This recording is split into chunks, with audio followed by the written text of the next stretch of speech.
আমি সংখ্যালঘু মানুহ আমি সংগ্ৰাম কৰিম আমচুৰ বিৰুদ্ধে আমচুৰ বিৰুদ্ধে আমি প্ৰতিবাদ কৰিম আমচু কেতিয়াও বেছি মাৰি চান্দাবাজি কৰিব নোৱাৰিব সংখ্যালঘু আমি বনাই দিয়া এটা সংগঠন আৰু সেই সংগঠনটো আমি ভাঙি দিব পাৰিম বুজিবৰ আমাৰ ক্ষমা খুজিব দূৰৰ কথা আমচু আহি আমাৰ আগত ক্ষমা খুজিব লাগিব নহ'লে আমি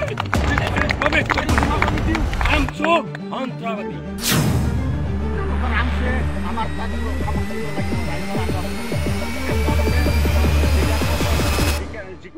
আমি জিকাইছো আমাৰ বেছিমাৰীত আমচুৱে প্ৰতিবাদ কৰিছিল 80 ফুট লাগে দুইফালে যোৱাকালি ৰাস্তাৰ বিষয়ে আমাৰ ৰাস্তাৰ লগত যিবিলাক দোকান আছে সবকেইটা দোকান দুখীয়া মানুহ আমি যেহেতু কিয়ক অঞ্চলৰ কিয়ক মানুহ খেতি কৰা মানুহ আমি খেতি কৰি আমি লাহে লাহে চব্জি বজাৰত চব্জি বিক্ৰী কৰি আমি অলপ পইচা জৰাই কিনে আমি দোকান দিছোঁ আমি সবকেইটা দোকানী দুখীয়া দোকানদাৰ অলপ এক দুটা দোকান আছে ডাঙৰ দোকানদাৰ এই দোকানদাৰবিলাকে যে দোকান কৰি আছে এইবিলাক আমচুৱে সহ্য নকৰে আমচুৱে প্ৰতিবাদ কৰি আছে দুইফালে ৰাস্তা লাগে 80 ফুট ৰাস্তা লাগে আপোনালোকে চিন্তা কৰকচোন গুৱাহাটীত ডাঙৰ টাউনত মঙ্গলদৈ যাওক খাৰবেটিয়া যাওক কিমান ডাঙৰ টাউন আছে তাতেও 80 ফুট ৰাস্তা নাই আমাৰ মজিবৰ সাহেব ডাঙৰীয়া তেখেত কৈছে 50 ফুট দিব লাগে সিহঁতে নামানে সিহঁতে উচ্চতৰ ব্যৱস্থা কৰি লৈছে সিহঁতে আমাক ধ্বংস কৰি আছে আমি সিহঁতক আমি সংখ্যালঘু মানুহ বুলি ভাবি সিহঁতক আমি মৰম কৰিছোঁ সিহঁতে মৰম নখোজে আৰু তাৰপিছত কেইদিনমান পিছতেই সিহঁতে খেল ধেমালি পাতে তাৰপিছত নানান প্ৰগ্ৰাম পাতে সেই প্ৰগ্ৰামৰ বিষয়ে দোকানৰ পৰা চান্দা খুজিব আহে আমাৰ দোকানদাৰবিলাকে মৰম কৰি নিজৰ বুলি ভাবি সিহঁতক চান্দা দিয়ে এতিয়া আমি আমচুক কেতিয়াও চান্দা নিদিওঁ আমচুৱে মুছলমান মানুহক ধ্বংস কৰিছে আৰু বেছিমাৰী ৰাইজক ধ্বংস কৰিছে বেছিমাৰীটো 70 বছৰ লাগিছে গঢ়াওঁতে বেছিমাৰী আজিৰ বজাৰটো নহয় আমাৰ দাদাৰ পৰা আৰম্ভ কৰি সিহঁতক বহুত কষ্ট মেহনত কৰি আমাৰ বেছিমাৰী বজাৰটো বনাইছে এতিয়া সি আমচুৱে আধা ঘণ্টাত বেছিমাৰী ধ্বংস কৰিবলৈ বিচাৰিছে এইটো প্ৰতিবাদ এইটো আমাৰ বিধায়ক মুজিবুৰ ৰহমান ডাঙৰীয়া তেখেত প্ৰতিবাদ কৰিছে এইটো মুজিবুৰ ৰহমানে ভাল কাম কৰিছে আৰু মুজিবুৰ ৰহমান সাহেবৰ বিৰুদ্ধে AIDF দলৰ জিলা পৰিষদলৈকে আৰু ইহঁতৰ ডাঙৰ যিসকল পদবী আছে সিহঁতে নিউজ লাইভত প্ৰতিবাদ কৰি আছে মুজিবুৰ ৰহমান ডাঙৰীয়া তেখেত বোলে বেয়া কাম কৰিছে এইটো আমি কেতিয়াও নামানো আমি সংখ্যালঘু মানুহ আমি সংগ্ৰাম কৰিম আমচুৰ বিৰুদ্ধে আমচুৰ বিৰুদ্ধে আমি প্ৰতিবাদ কৰিম আমচু কেতিয়াও বেছি মাৰি চান্দাবাজি কৰিব নোৱাৰিব আমচুৱে প্ৰতিবাদ কৰিব নোৱাৰিব আমাৰ ৰাস্তা 50 ফুট ৰাস্তাটো আমাৰ নেই ৰাস্তা হৈছে আমি 80 ফুট ৰাস্তা নখোজো আমি যেহেতু আমি দুখীয়া মানুহ আমাৰ ইয়াত সববিলাক মানুহ খেতিয়ক এই কাৰণে আমি আমচুক বাৰ প্ৰতিবাদ কৰিছোঁ ক্ষমা খুজিছোঁ আমি 50 ফুট ৰাস্তা দিবলৈ বিচাৰিছোঁ সিহঁতে নামানে এইটো কাৰণে মই প্ৰতিবাদ কৰিছোঁ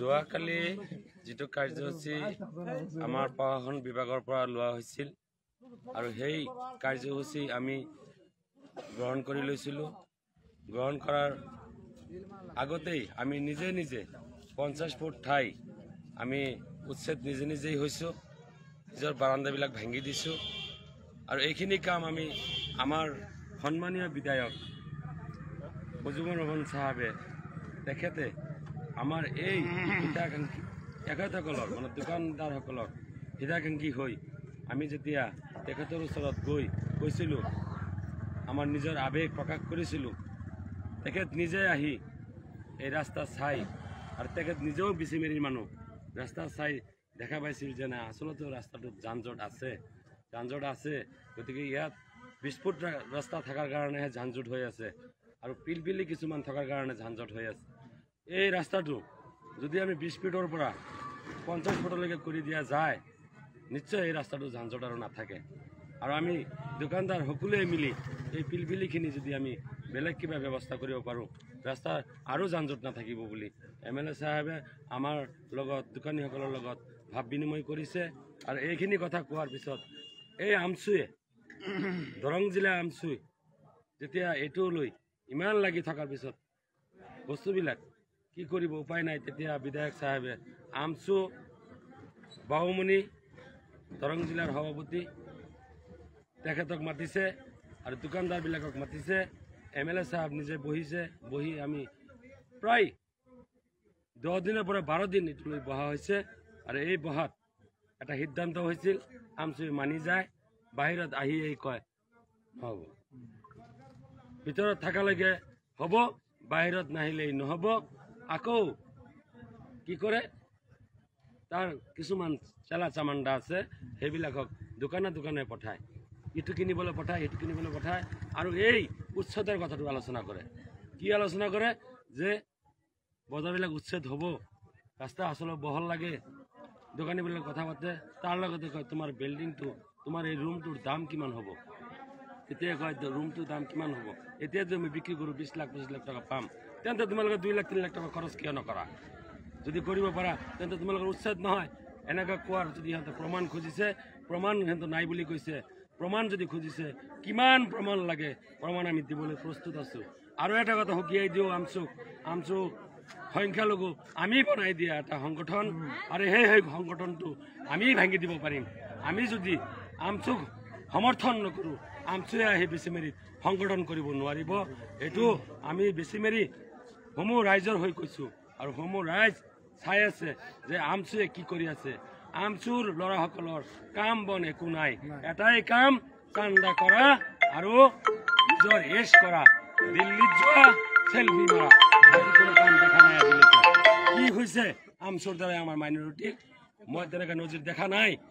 আজি বেছিমেৰি চক কি হৈ আছে, বেছিমেৰি এইটো ৰাস্তা যদি 80 ফুট ৰাস্তা হৈ যায়, এই ৰাস্তাটো হ'লে দুইফালে চক থাকিব নেকি, কিবা একো নাথাকে। আমি যদি মংগলদৈলৈ যাওঁ, মংগলদৈ আমাৰ দৰং জিলাৰ সদৰ ঠাই, তাতে SP অফিচৰ সন্মুখত চক, DC অফিচৰ সন্মুখত চক, ৰাস্তা 32 ফুট, ইয়াতকৈ বেছি নাই।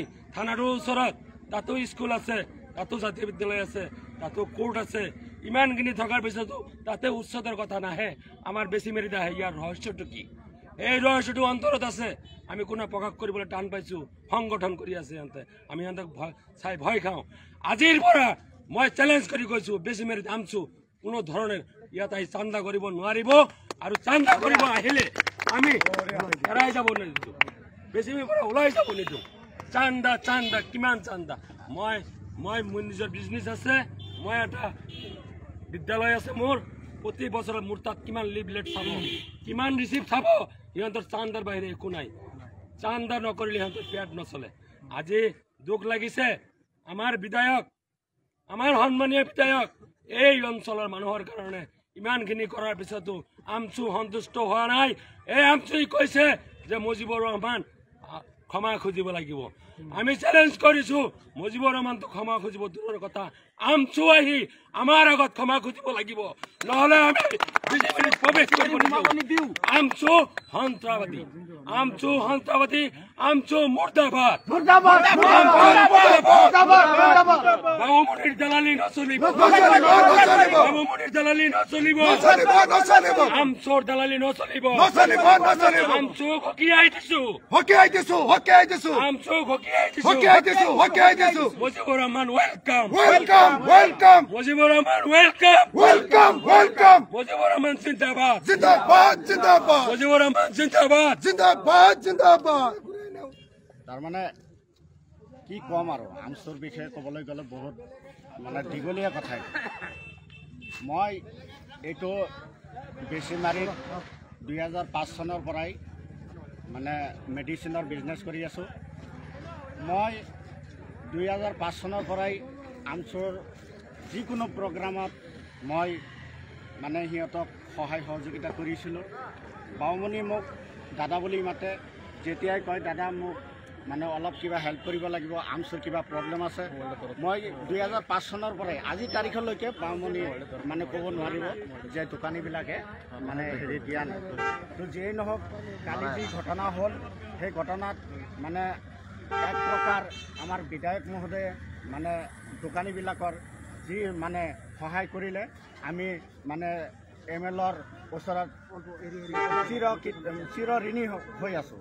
কিয়নো মানে আমচুৱে মানে 80 ফুট হেৰি কৰিছিলে, নিৰ্ধাৰিত মানে সীমা এটা কৰি দিছিলে যে 80 ফুট মানে হ'ব লাগে। তো 80 ফুট যদি হয় আমাৰ দুয়োকাষে মানে দোকান বহুত ধ্বংস হৈ যাব।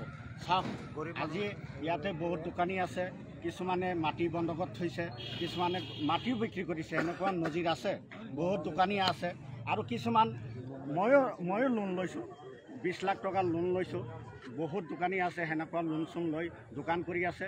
যদি এইবিলাক দোকান মানে ভাঙি দিয়া হয়, সেইবিলাক দোকানদাৰে মানে চৰকাৰক কেনেকৈ মানে বেংকক কেনেকৈ টকাবিলাক ঘূৰাই দিব, কেনেকৈ কিস্তি মাৰিব, সেইটো বিষয়ে বহুত হেৰিত আছোঁ। আৰু দোকানীবিলাকে বহুত দোকানীয়ে মানে 3 লাখৰ পৰা 5 লাখ টকা পৰ্যন্ত এইটো লাইনত মানে ঘৰ ভাড়া হিচাপত মানে ছিকিউৰিটি দিয়া আছে। তো যদি ভাঙি দিয়া হয়, মালিকবিলাকে কেনেকৈ টকাবিলাক ঘূৰাই দিব দোকানীবিলাকক? বহুত এটা প্ৰব্লেম হৈ আছে। তো এইবিলাক আমাৰ আমচু মানে কোনো হেৰি নকৰে, মানে খালী কয় যে দোকানীবিলাক মানে ছাইড হৈ যাব লাগে। চাওক, আমচু আমিও হেৰি সন্মান কৰোঁ যে আমচু আমাৰ লাগে, কিন্তু এনেকুৱা হেৰি নালাগে। আমচুৰ লগত আমি দোকানীবিলাক বিধায়ক মহোদয়ৰ ঘৰতো কেইবাবাৰ বৈঠক বহিছিলোঁ, কিন্তু আমচু মানে হেৰি কৰা নাই। আমচুৱে দাবী কৰিছিল 20 লাখ টকা লাগে। আমিও দোকানীবিলাকৰ লগত বহিছিলোঁ, বহি 3000 টকাকৈ প্ৰথমে উঠাইছিলোঁ কিছুমান টকা। তাৰপিছত মানে আমচু মানে কিবা এটা হেৰি কৰিছিলোঁ। আমচুৱে কৈছে যে নাই 20 লাখ টকাই লাগিব, বিশ্বাস আৰু হেৰি আইনুদ্দিন বাউমণি চবেই। তাৰপিছত আমি আকৌ টকাখিনি ঘূৰাই দিলোঁ যে নাই, ইমান টকা আমি দিব নোৱাৰিম। দোকানীবিলাকক টকা ঘূৰাই দিয়া হৈছে। তাৰপিছত কালি যোনটো ঘটনা হ'ল, সেইটো মানে এক প্ৰকাৰ MLA ঠিকেই কৰিছে যে 50 ফুট হ'লে হৈ যাব। আচলতে আজি বহুত হেৰি হৈছে, মানে মানুহে মানে চলা ফিৰা কৰি আছোঁ, কোনো প্ৰব্লেম নাই। আচলতে প্ৰব্লেম নহয়, কিন্তু আজি যোনটো দেখিলোঁ মানে আমচুৱে মানে বহুত কথা কৈ আছে। ৰেজাউল কৰিম চৰকাৰ আহিছে, মানে হেৰি আব্দুৰ ৰহমান বিশ্বাসটো মোৰ ছিনিয়ৰ হেৰি হয়, দাদা বুলি মই মাতোঁ। কিন্তু এইটো মানে হেৰি নহয় যে আপোনালোকক সদায় আমি সন্মান কৰিব লাগিব। চাওক, বেছিমাৰি লৈ আপোনালোকে আমচু মাতৰ কোনো দৰকাৰ নাই। আমাৰ আমচু নালাগে, আমাৰ প্ৰতিনিধি আছে। আমি মানে মুজিবৰ দাক আমি বিদায় হিচাপত মানুহ, মানে বহুত আমাক হেল্প কৰিছে। আমি বুদ্ধি জিকাইছোঁ। আপোনালোকে কোন যে বিধায়ক মহোদয় মানে ক্ষমা খুজিব লাগে? আপোনালোকৰ আমচুৱে আমাৰ তাত ক্ষমা খুজিব লাগিব ৰাইজৰ আগত। আপোনালোকে বিধায়ক মহোদয়ক মানে জিকোৱা নাই, আমি জিকাইছোঁ, বুজি পাইছে? আপুনি ৰেজাউল কৰিম দা, আপুনি আমাৰ দৰঙৰ আমচুৰ বিষয়ে নাজানে? আমচু ইমান এই যোৱা কেইদিনমান আগতে ইটাবাটাত এটা কিবা গণ্ডগোল হৈছিল এই হেৰি ছাইডত, ইফালে মৌচিতা ছাইডত, কিন্তু এই 50 লাখ টকা তাতে দোকান পোহাৰ বন্ধ কৰি দিয়া হৈছে। মানুহটো পলাই আছে এতিয়া, সিহঁতৰ ঘৰত আমি গৈছিলোঁ।